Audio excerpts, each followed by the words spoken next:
Hello, my dear students. Today I have come with another new problem. We have a wedge which looks like a prism. It is inclined at an angle alpha with the horizontal. There is a small block which is placed on the wedge. It is connected by a light massless string with the wall. Mass of the wedge is capital M. Mass of the small block is small m. Now, at some instant of time t equal to 0, this particular block is released. And when it is released, it is found that the block is coming down and the wedge is displacing towards the wall. Under such circumstance, we are expected to find out the acceleration of the wedge. So that is the description of the problem. The pulley is small and light. The strings are massless. And there is no friction anywhere at the contact surfaces. So these are the assumptions which are told. We are asked to find out the acceleration of the wedge. Without any further delay, let's get started. At first, you see, as the string is light, massless, inextensible, so x plus y must always remain constant. So what we can say, as the string is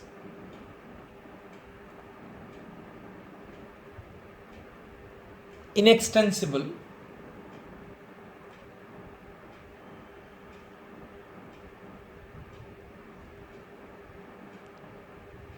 so x plus y equals to constant. Okay, so if we differentiate it, so dx dt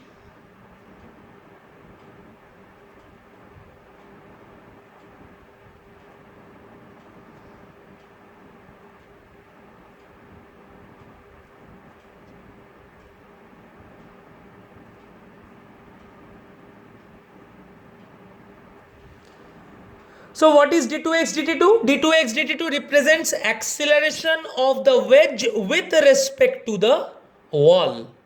And what is d2y dt2? Acceleration of the block with respect to the wedge. Okay.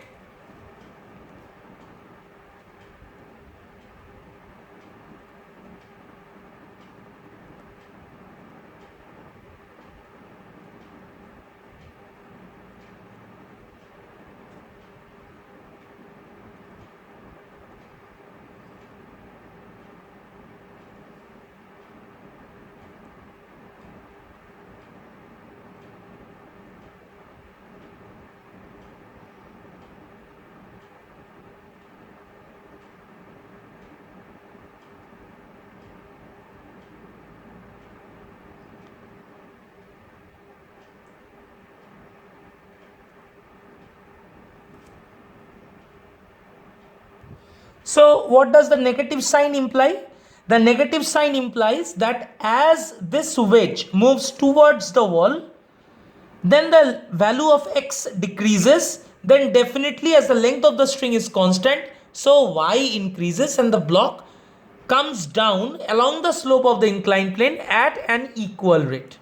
Okay, so acceleration of inclined plane, okay, I've written I for inclined plane with respect to the wall, and acceleration of the block with respect to the wedge, they have equal magnitude and we are calling it as A. Okay, their magnitude are same. Okay, so this was our step 1. What is our step 2? Now the question arises, why will the wedge move to the right? Please understand, why will the wedge move to the right? So this particular block at any instant of time will exert some force on the wedge.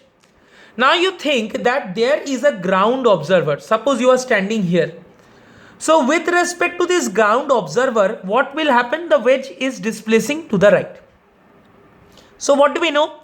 That mg cos alpha exerts a force on the surface of the wedge. So the wedge gives a normal reaction because of that. And had the wedge been at rest, if the wedge was at rest, mg cos alpha will act normally on the wedge and the wedge will give a normal reaction force. So we may think in this way that as the wedge is giving normal reaction N, that means by Newton's third law, this block must have exerted capital N force on the wedge. This block must have exerted capital N force on the wedge. That is why the wedge is giving normal reaction capital N. So at any particular instant of time, if you freeze the moment, you will see that normal reaction will act in this direction. And if this angle is alpha, N sin alpha, N cos alpha, you can resolve. And this is according to whom? According to this observer who is standing on the ground. Okay, the ground is at rest, the wall is at rest. So according to an observer who is not on the moving frame.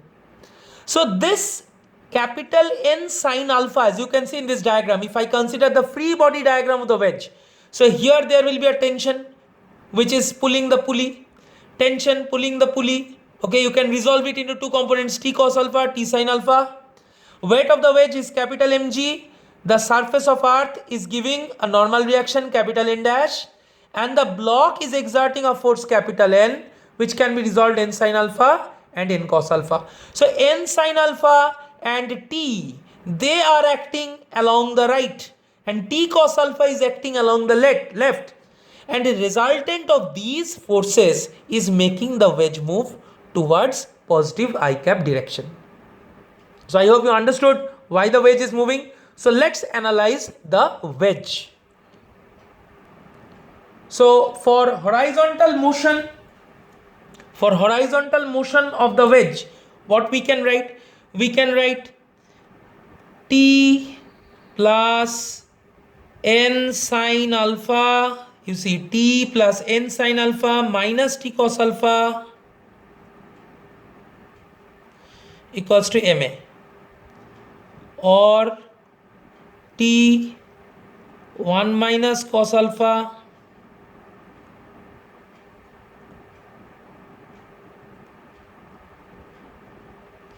and what else we can write? We can also write that there is a vertical equilibrium, no acceleration is in the vertical direction, the wedge is not losing contact in the vertical direction, so there is no acceleration in the vertical plane.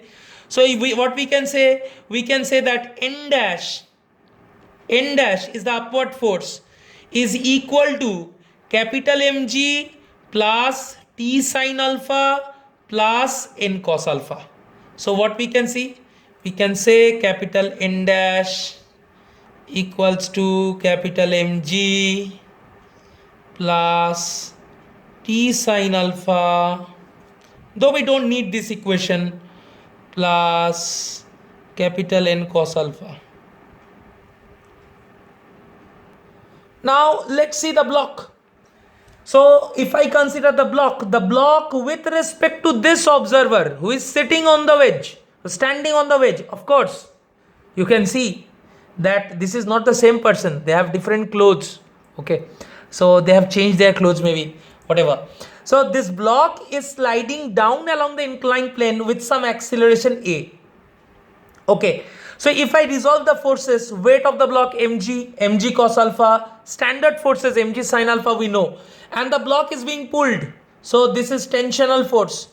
So now you see that as this wedge is moving along I cap direction with some acceleration and the block is present on this accelerating frame, it will experience a pseudo force. Okay, the block experiences a pseudo force with respect to whom? With respect to an observer who is on the wedge.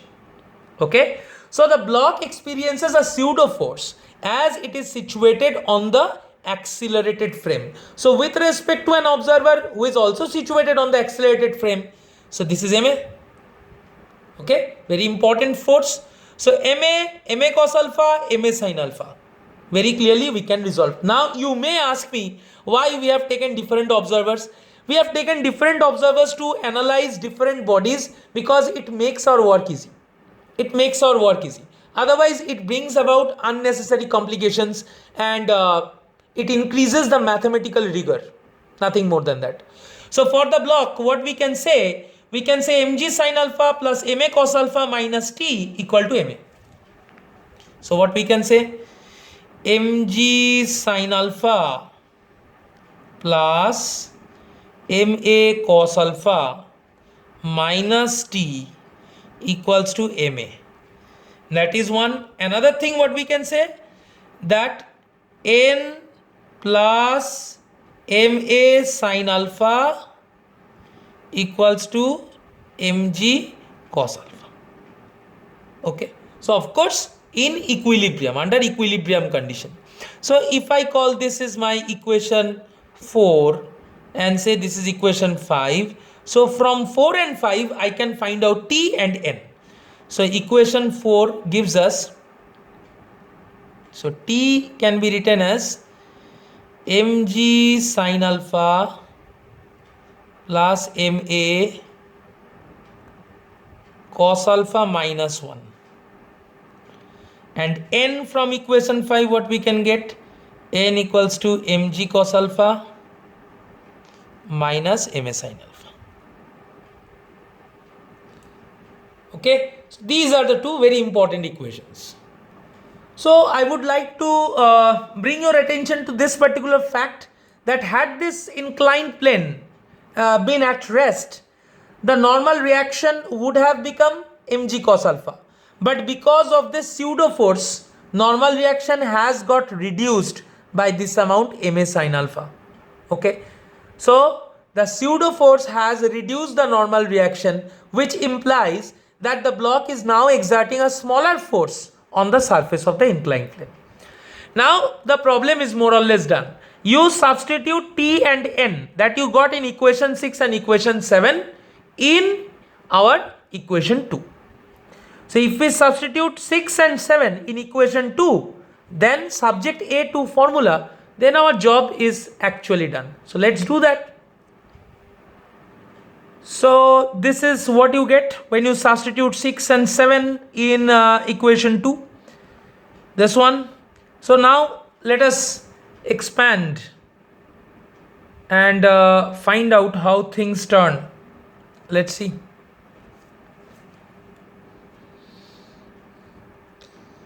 So mg sin alpha into 1 minus cos alpha.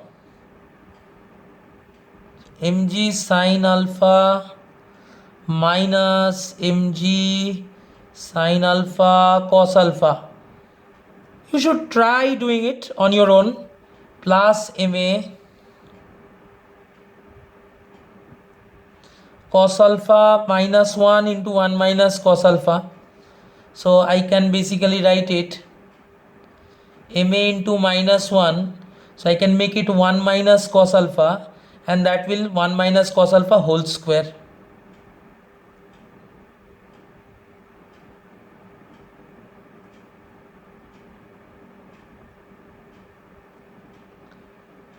Okay, plus mg cos alpha sin alpha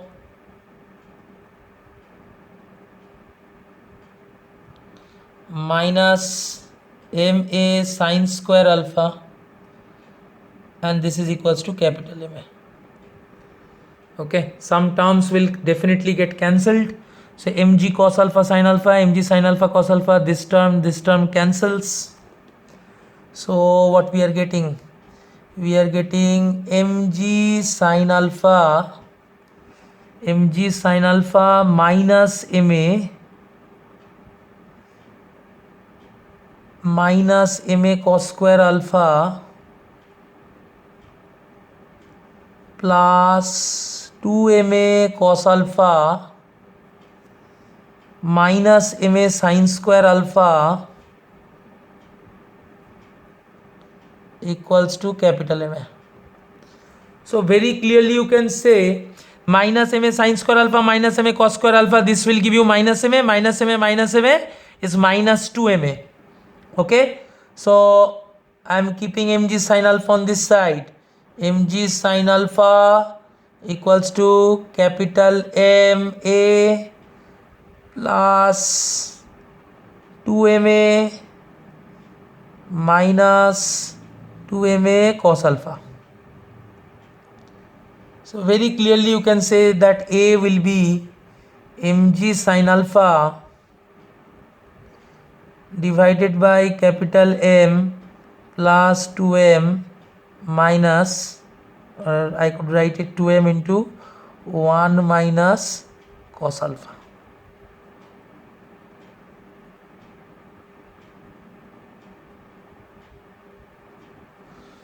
So this should be your answer. Now let's find out the direction of motion. As far as the wedge is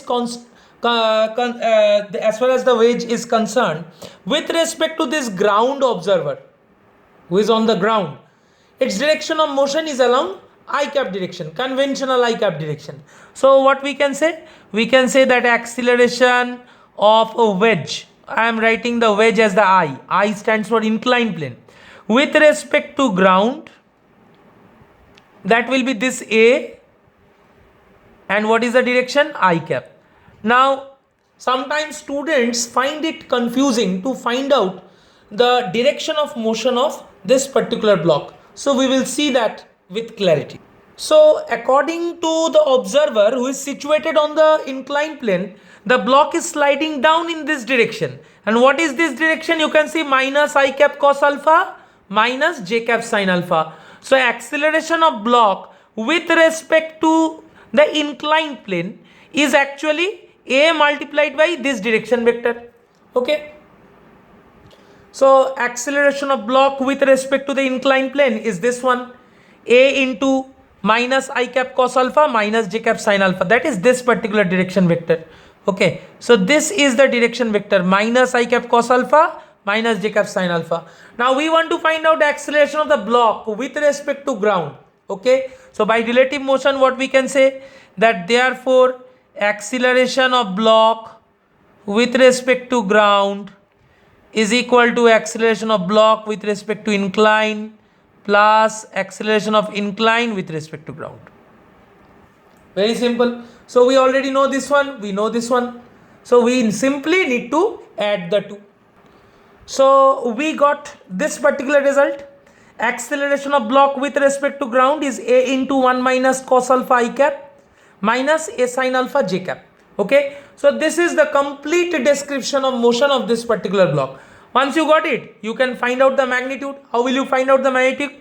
This coefficient square plus this coefficient square and whole thing under root. Okay. Please do that and find out. So please check the steps. So we get something like this. So ABG vector is A into 1 minus cos alpha I cap minus A sin alpha j cap. So if you find out the magnitude, it will be this square of this one plus square of this one and whole thing under root. So S square, and you just see the expansion. Okay. So our final answer, the magnitude will be 2A sin alpha by 2. So this is the magnitude of acceleration of the block with respect to ground observer. So if we check the overall motion of the block, so this magnitude is 2A sin alpha by 2. We already saw that. If we check the overall motion of the block, you see cos alpha is actually less than 1 because alpha is an acute angle here. Okay. So this term is a positive term. So the block is basically, if I see with respect to the ground observer, the block is translating along I cap, but it is going along the negative j direction. Okay. So this is negative j direction. This is positive I cap direction. Coefficient A into 1 minus cos alpha A sin alpha. So with respect to the ground observer, the block will not appear to slide down the inclined plane. It would rather appear that the block is traveling in this particular direction. Okay. This is the observation of whom? Of the ground observer. So if I extrapolate further, you please see this relation. Phi is tan inverse A sin alpha by A into 1 minus cos alpha. Sin alpha can be written as 2 sin alpha by 2 cos alpha by 2.